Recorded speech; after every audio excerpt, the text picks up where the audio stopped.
सबको जय मसीह की उम्मीद है। प्रभु के फजल में आप सुरक्षित हो। परमेश्वर आपको आशीष और बरकत दे। आज परमेश्वर की हुजूरी में मैं आपके सामने एक वचन शेयर करना चाहता हूँ, क्योंकि वचन कहता है कि जाओ मेरे नाम का सुसमाचार प्रचार करो। तो अब मैं प्रभु की ग्रेस से, प्रभु के फजल से आपके सामने प्रभु का एक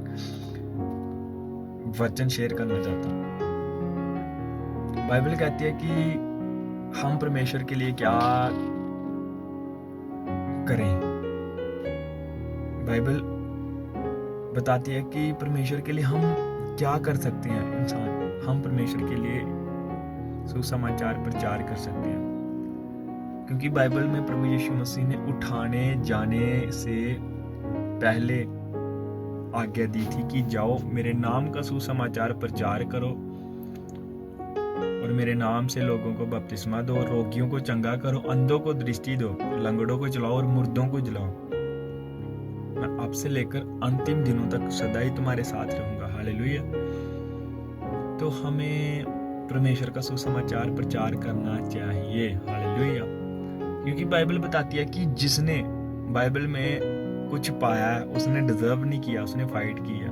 पौलुस ने देखो कोने कोने में जाकर परमेश्वर का सुसमाचार प्रचार किया, और बाइबल बताती है कि उसने अपने मुंह से कहा कि ऐसा कोई भी जगह नहीं बची जहां मैंने प्रभु यीशु मसीह का सुसमाचार प्रचार नहीं किया हो। तो आज आप क्या करते हैं परमेश्वर के सुसमाचार के लिए? क्या आप फाइट करते हैं या डिजर्व करते हैं? आप सोचे रहोगे, बैठे रहोगे, परमेश्वर आपके लाइफ में वो कार्य कर नहीं कर सकता जो परमेश्वर ने आपकी लाइफ में रखा है। हालेलुया। तो आपने परमेश्वर का सुसमाचार प्रचार करना है। हालेलुया।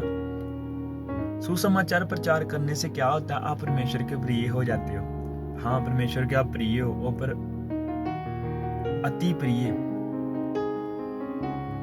तो परमेश्वर उसको अपनी निगाह में रखता है, क्योंकि बाइबल कहती है कि परमेश्वर उससे प्यार करता है जो उसके कामों को करता है। तो आप क्या कर रहे हैं परमेश्वर के लिए?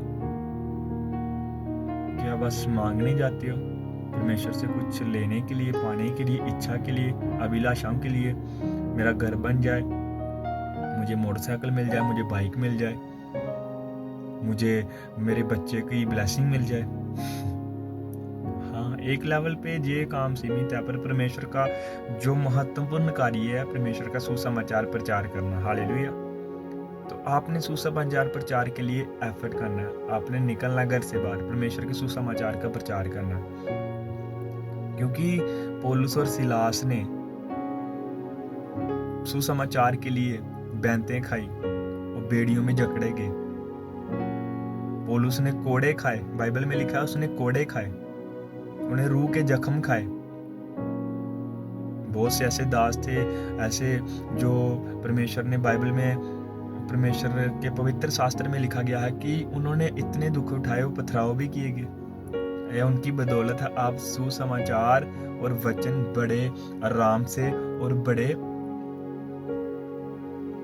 शांति के माहौल में सुन रहे हो, क्योंकि ये बहुत से ऐसे लोगों का दिया गया बलिदान है, परमेश्वर के दास और दासियों का, जो आप आराम से सुसमाचार सुन रहे हो। तो आप क्या भी इतनी शांति और पीस माहौल में जहां लो इतने बन चुके हैं, क्या उसमें भी आप सुसमाचार प्रचार नहीं कर सकते? क्या परमेश्वर के राज्य को बढ़ाने के लिए आप घर से नहीं निकल सकते? हमारे स्पिरिचुअल फादर जी, हमारे आत्मिक पिता अपोस्टल डॉक्टर अंकुर यूसुफ नरूला जी ये कहते हैं कि मेरी गिनती होनी चाहिए कि मैंने सबसे ज्यादा रूहें बचाई। देखो, परमेश्वर ने उनके मन में डाल रूहों को बचाना, सोल सेविंग। वो किसी की चीज का लालच नहीं करते, परवाह नहीं करते, क्योंकि वो परमेश्वर के सुसमाचार का प्रचार करने में अपना एफर्ट दे रहे हैं। अपना पूरा फोकस अपना रूहों को बचाने के लिए, सोल सेविंग के लिए लगा रहे हैं कि कैसे सोल सेविंग को हम बचा सकें, हम कैसे सोल सेविंग के लिए अपना कार्य करें। देखो, वो इतने महान दास भी वो वे नहीं है कि मैं कंफर्ट में रह के इतनी सेवकाई कर लूँ। नो नो नो, वो और ज्यादा रूहों को बचाने के लिए रूहों का बोझ ले रहे हैं। हालेलुया। तो क्या आप दिन में 1-2 जनों को भी नहीं परमेश्वर के बारे में बता सकते? एफर्ट करें। पवित्र आत्मा आपकी मदद करेगा।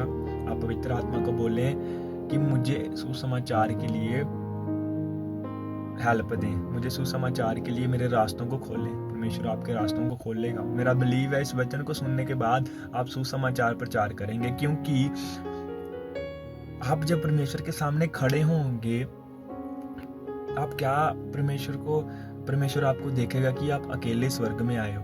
आपने किसी को परमेश्वर के बारे में नहीं बताया। आपके सामने जो मर रहा, क्या आपने उसको परमेश्वर के बारे में नहीं बताया? कल को वो परमेश्वर के सामने बोल नहीं सकेगा कि मेरे को तो किसी ने तेरे बारे में बताया है नहीं। तो आप बताएं उसको कि प्रभु यीशु मसीह ही एक उद्धार करता है, जो साडे ली मारा गाड़ा गया, तीसरे दिन मुर्दों में जी उठा।